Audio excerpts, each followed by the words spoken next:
I'm Riley Lee, and I play this flute that most people don't know what it is. It's called the Shakuhachi. It's a bamboo flute. So I started in 1971, so I've been playing for almost half a century. And during that time, I've probably played getting towards 70,000 hours, that rough estimate. I lived in Hawaii. I went to high school in Hawaii, and I was interested in Japanese culture and Chinese culture. And my brother came home one day while I was in high school with an LP.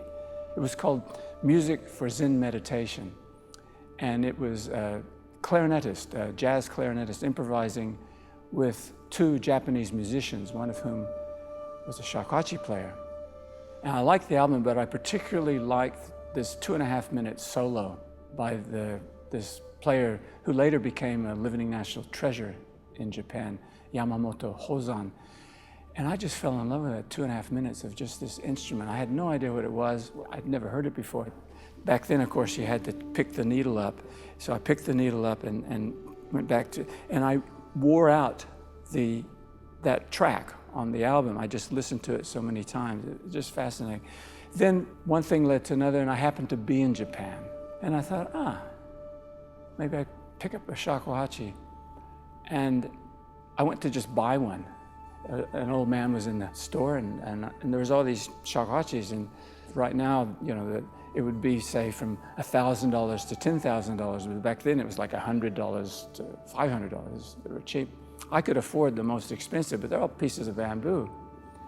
So I said, well, what's the difference? You know, I don't know. They just look like pieces of bamboo to me. Okay. He goes, do you really want to know? I said, yeah, I do. He says, well, you need a teacher then. You want me to introduce you to a teacher? I said, that'd be great. He found me a teacher. I borrowed a shakuhachi to start the lessons. I eventually bought my own. I was going to be in Japan at that time for only 3 months, which is why I'll just, buy this flute, bring it home with me. Again, one thing led to another, and I stayed there for 7 years that first time, the end of which the shakuhachi was, the focal point of my life. It's as if the tradition, the flute, the instrument found me, but of course, that's not how it works. On the other hand, it's okay to think that way because there's so much in life that we don't understand, we don't know. And that's cool, that's great. You don't have to understand everything. You just be amazed at it. And I think the thing that I feel the most from that experience and that memory is the sensation of gratitude. I'm just so grateful. Why didn't he just sell me the most expensive flute? Here's a foreigner, he doesn't know anything, he's selling the best flute. Wow, and here I am. It's wonderful.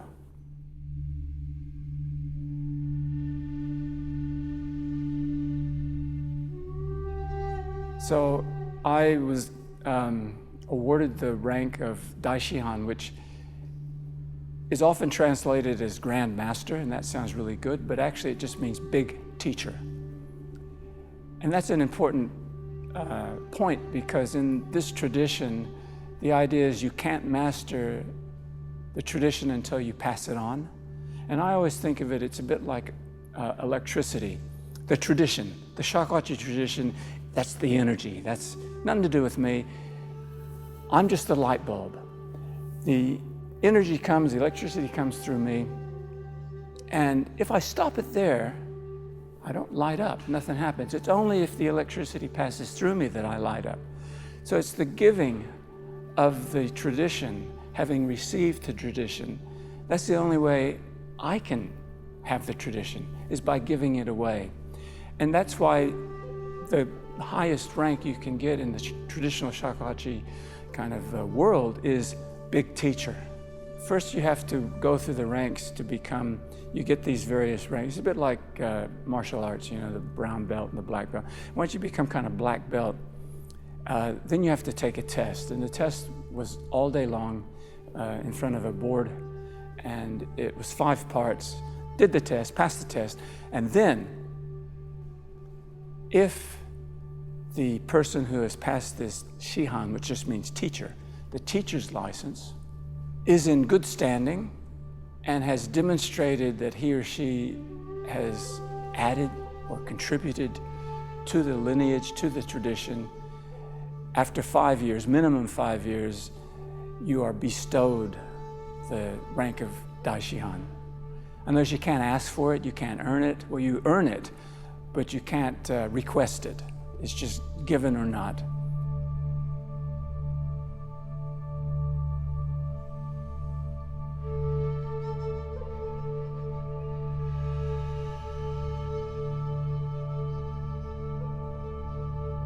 So the shakuhachi, as you can see, is just a piece of bamboo. 4 holes in the front, 1 in the back. It's made from the root end, so this is the root. This piece of bamboo was probably in the ground about here or here. They have to dig it all out and clean it up.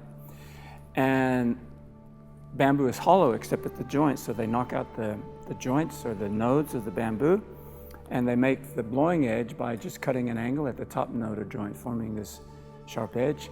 And this blowing edge is called, very beautifully named utaguchi, which means the singing mouth. And that's all it is. The work has been done inside because very rarely do you get a piece of bamboo that just plays well. So the art of making a really good bamboo is being able to manipulate the bore in such a way that it speaks the way you want it to and get the pitches right and everything. This type of bamboo has been, or shakuhachi, has been around in Japan since the 1600s. But the shakuhachi, the instrument, first came from China in around the 600s, 7th century. It had 1 extra hole, so it had 6 holes. So it's a very simple instrument, but it's kind of neat because so much of it relies on the player. We're probably 40 or 50%, maybe more, of the instrument. For example, my own sound is dependent upon the shape of my lips and my mouth and my embouchure, my throat, and so forth. Like singers, the same thing. So it's a very individual instrument and a very unique instrument.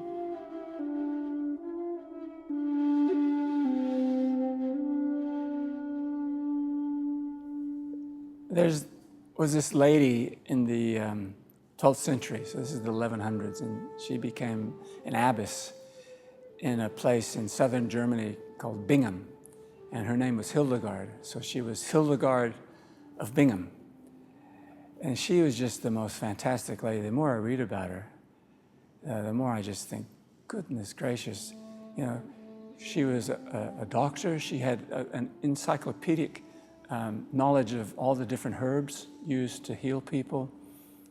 She was a feminist, which we won't go into now, but just fantastic, amazing.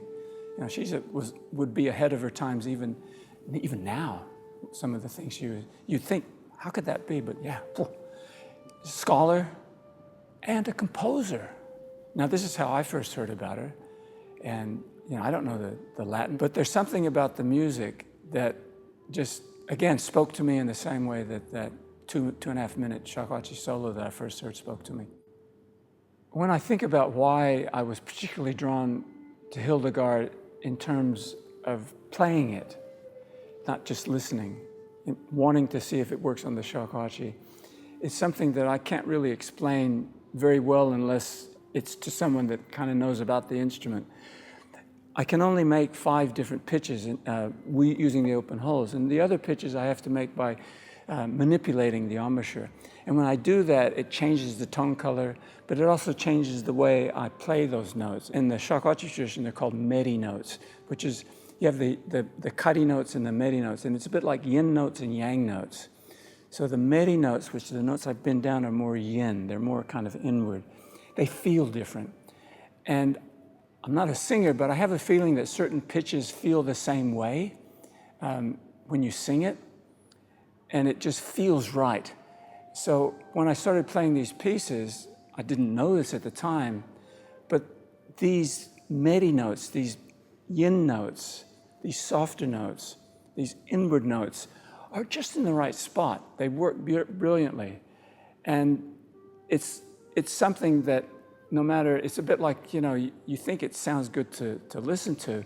It feels good when I play the music.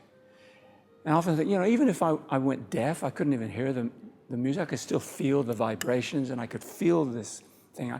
It probably would be, a less of a pleasure for me, but I would still get some enjoyment just by going through the motions. And this is why I think we get hooked on these things. I want to do more. I want to do more of it. And playing something like the Hildegard pieces make me just want to play more. The first instance where I performed it in public was in a 12th century church. It wasn't in Bingen, but it was not that far away in Vienna. And how good is that?